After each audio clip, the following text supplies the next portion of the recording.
मैं बोलना चाहता हूँ, मुझे रिपोर्ट्स आए हैं कि कई कई जगह में कोई लोग तिपरा मोथा या आईएनपीटी के नाम में गुंडागर्दी कर रहे हैं।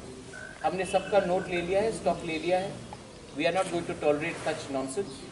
क्रिमिनल्स है। और मैंने अपने पार्टी मेंबर्स को क्लियरली इंडिकेट कर दिया, बिकॉज पार्टी का फिर रीजनरेशन होगा, because INPT Tipra is going to be become one. तो पार्टी का वो कॉन्स्टिट्यूशन और अकोमोडेशन में हम लोग को करना पड़ेगा।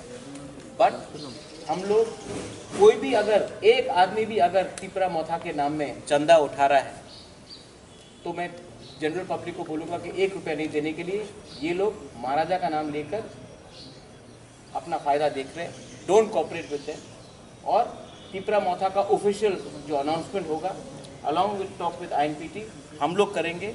ऑफिशियली होगा, थ्रू प्रेस रिलीज होगा। कोई भी जाकर अपने आप को तिपरा का लीडर बोले उसको आप एक्सेप्ट मत कीजिए।